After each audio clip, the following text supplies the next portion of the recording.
Welcome to an epic workout for the first hexagram of freshness and entropy and beauty. I'm Alex Iglesia, creator of the epic workout, where we're going to wrap movement around themes that make your life work better. The number one. The first hexagram begins with a yang line. It's yang, yang, yang. So we're going to go forward, up, and out. That's to say, forward in the world, coming into the world, out of the self, up into more sense of agency and action, and then with the ability to notice and reflect. So in the world, active, noticing. In the world, active, seeing it all. So this begins our ride through the first hexagram. That's the bottom trigram. We'll come back to the top trigram in just a moment. What we're going to do for our little practice today is the first hexagram, building it up, then do a little bit of mobility, a little bit of movement, and then come back to do a slightly deeper dive with the shadow, the gift, and the city. And this is great for you if you're really creative, because the first hexagram is very much about creativity and creating. But I think you'll see that when we bring in the movement patterns, what they have to offer us for understanding and for stepping into the patterns of this hexagram is very unique. So we've got the first trigram, up, out, and wide. The second trigram, the top trigram, is actually the same. It's also more forward, more up, more wide. Now this is an interesting dilemma. In general, we need to double up the pattern. I'm sitting, and hopefully you're sitting with me on purpose, because there's an imagination here that we can step into.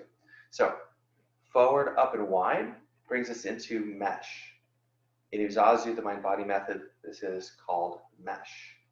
And ideally, it is just joy of collaboration, joy of being out here in the world with minimal boundaries, with full engagement. So from here, we're going to go more forward. So imagine there's a forwardness happening. You want to go more up. Imagine there's an upwardness, more agency, more action available, and more wide. It's both more inclusive and more expansive. So reset, come back to neutral. Let's move into this with a bit more elegance. Forward, up, wide. Get a sense of being here fully engaged. This is where you're starting from. Hey, where are you? Oh, I'm in mesh. I'm engaged. I've got joy. Where are you going? More mesh. More of that. So more forward. Imagine moving forward and expanding. Imagine rising up a bit more. You might feel this because your body is likely doing it. And more width.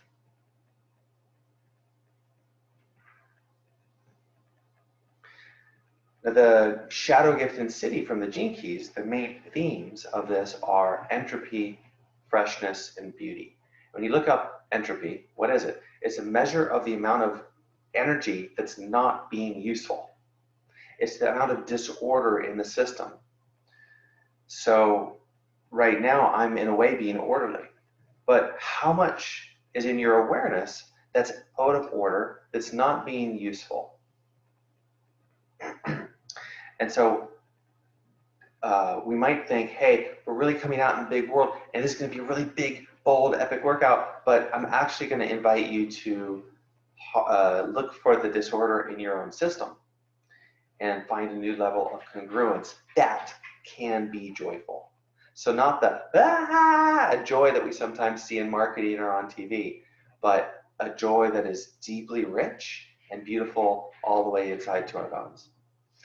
So mobility, take one leg out, bring the other leg across your thigh, and we're going to interlace fingers and toes. Now, if that's an issue for you, just grab your toes. If your foot on top of your knee is an issue, then do it here. So find a way to do it. Rather than succumb to the disorder of I can't or I won't, find a way to make it work for you. So once you've got that interlaced, then start a little dance, a little meshy dance between fingers and toes to create some toe, to free up some of the stiffness and to create a bit of dynamic order in your toe joints and perhaps your wrist too. Once you've done that a few times, add in a little bit of movement with the ankle.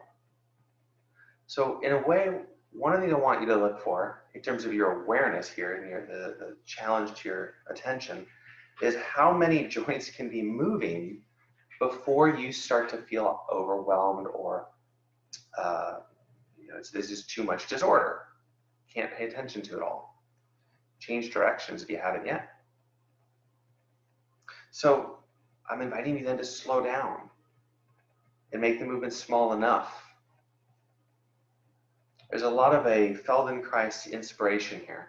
In Feldenkrais, you go very slow, and you almost never, well, pretty much never, do something that triggers the nervous system into fight or flight. And in that way, your body learns, and you're getting freshness and tons of beauty, getting awareness through movement. Last piece of this before we switch sides is your breath. So we've got a lot of action. You've got agency happening with your arms. You've got receptivity happening with your feet. You're going slow enough that you can be paying attention. And are you breathing or are you holding your breath?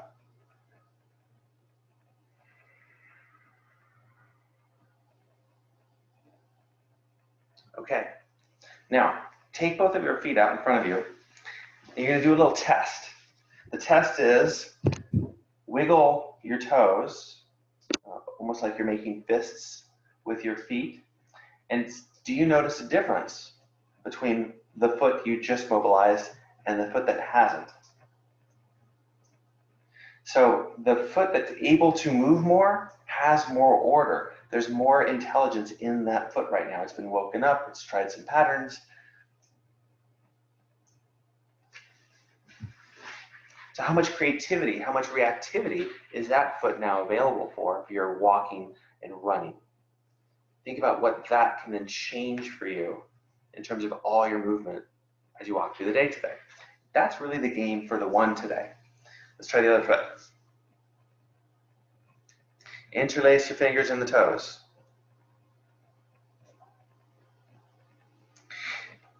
Create a little bit of movement in the toes. Breathe.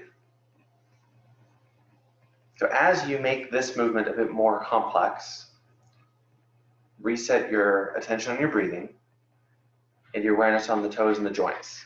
So track that both as you take this movement and you explore it further.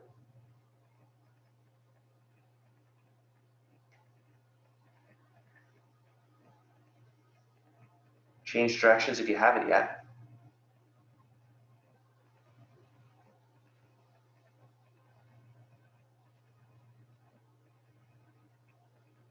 Full breaths in and out. How much else can you be aware of in the room that you're in? You can know your attention's here on the foot. Peripherally and just in your own felt sense, how much of the room are you aware of? How much can you put your awareness in the room without losing your attention here?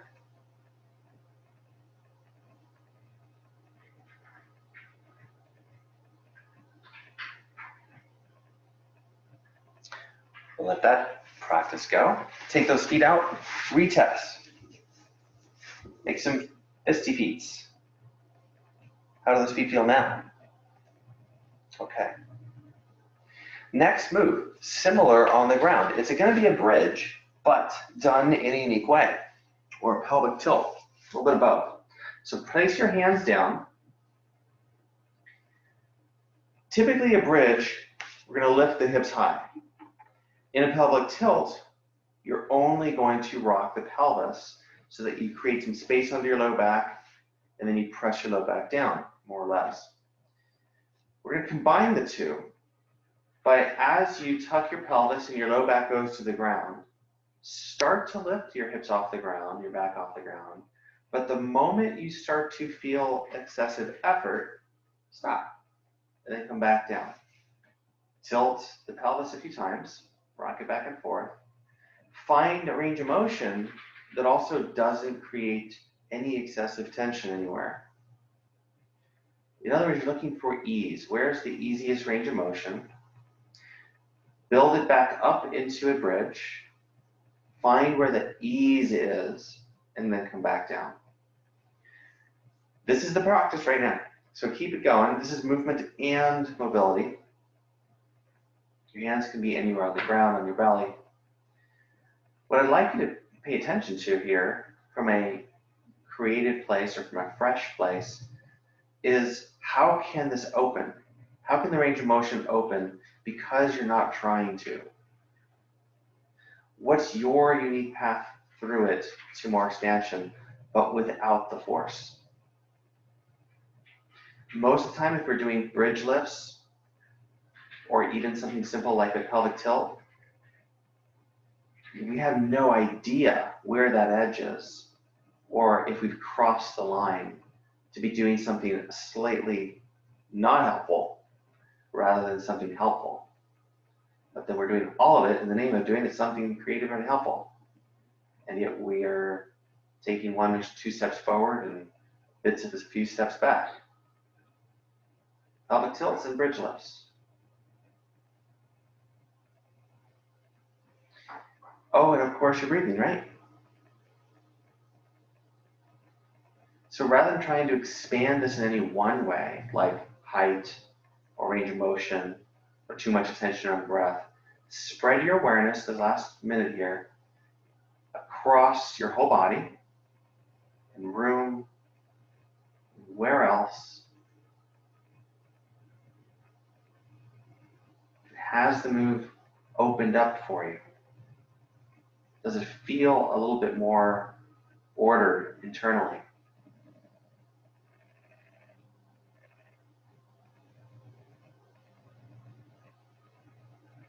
One more movement. Now this will be really similar. Same idea, same concept.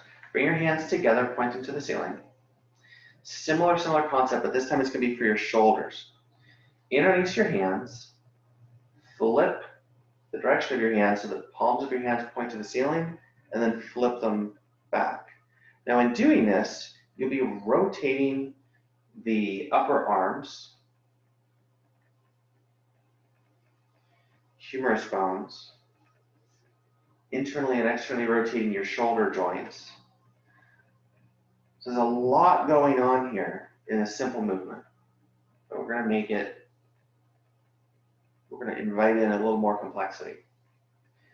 So as you do this, let's check out part 2. Part 2 is taking your hands down towards your pelvis and then taking your arms up and over so your hands come towards the ground. But somewhere in here, you're going to feel either your shoulders don't want to go there with any more effort, or maybe your back is lifting. Something's going to tell you, oh, there's a line here right now. Don't go past it. So find the range of motion that is actually effortless and easy and pain-free. And once you've found that, you're going to go slow, like the sun going across the sky, with the internal and external rotation of your shoulders, the flexion and extension of the wrists, and breathe. Go slow enough that you can keep this something orderly, as if you're receiving from the experience as well as doing it.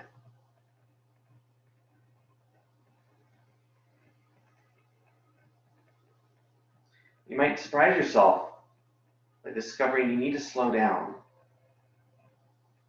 Slow down in order to breathe again, or to feel more nuances in particular joints that are needing your attention. Or maybe you need to make little micro adjustments, relaxing your diaphragm and something in your pelvis so that your shoulders can come into more flexion. So a few more moments here of experimenting.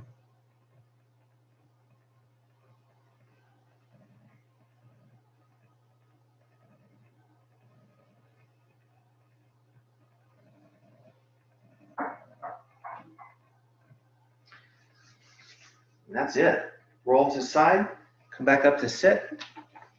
Let's do a deeper dive with our UZAZUification of the first hexagram. So check out how you feel sitting back up. Our movement is the bottom trigram going to the top trigram. So forward, up, and wide brings us into mesh. And again, mesh here ought to be a balance of attention out with some attention in. You're able to freely act in the world while perceiving, what's appropriate. So this is really skillful engagement. But the trajectory is more and more and more. But you're not going to go more if there's an issue. How many times have we jumped into something and we made a mistake and then we carry that mistake for a long time and we got to do the work to let it go and to forgive ourselves? So in the act of coming out into life, we run into stuff that can traumatize us or create fear or create patterns, habits. So what we're doing is we're playing with that particular path here. You've got so much unused energy, so much potential in that entropy, all the energy that isn't being used. And we're bringing it into fresh form. How's that process going for you?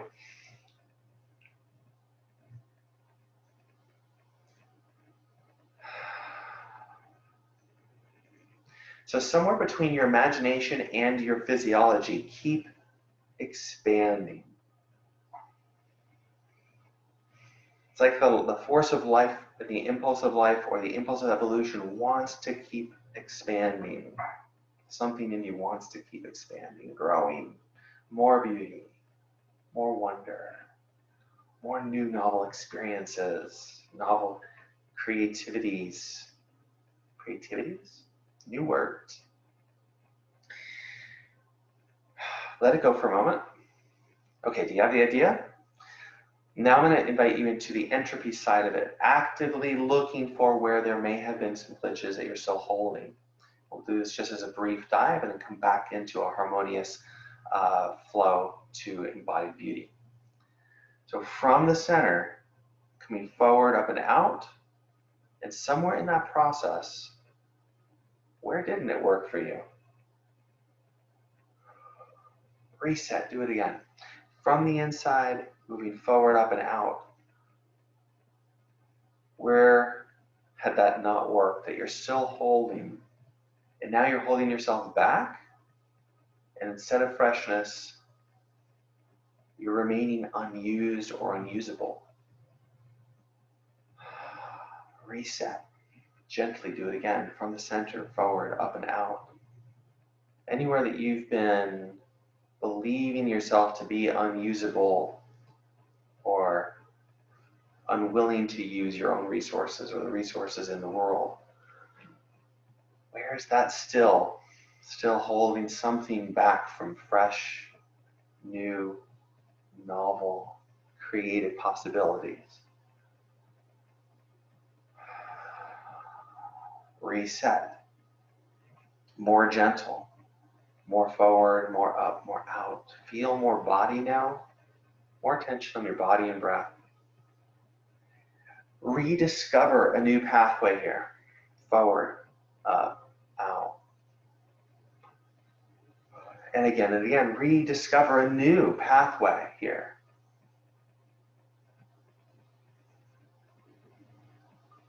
And each time you reset and discover a new pathway, have more ability, more attention, more breath, more awareness.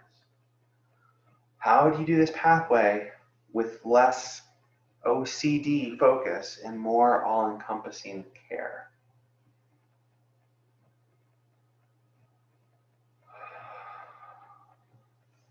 Pathway of the one is forward, up, and out, and then more forward, up, and out. So over the next few days, next 6 days specifically, pay attention to how this pathway shows up in your life through specifically your creative endeavors, but also the things that are typically more mundane that you might take for granted.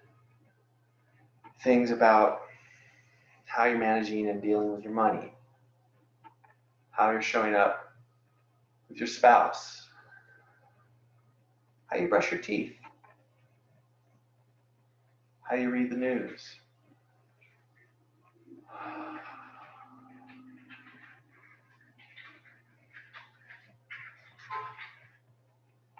Let that go. Come to neutral for a moment. How do you feel in your body? How do you feel in the space? I hope this has opened up something for you that creates a lot of fresh creativity for you. Whether you have the one in your human design chart or Gene Keys profile or you don't, there's a lot to play with and understand so that you can empower yourself with more creative energy. I'll put more videos here. You can play with more epic workouts. And if you'd like to have your incarnation cross or your activation sequence specifically embodied for you, then reach out because I am here for your potential. Thanks for being you, and thanks for being epic. Have a fantastic day.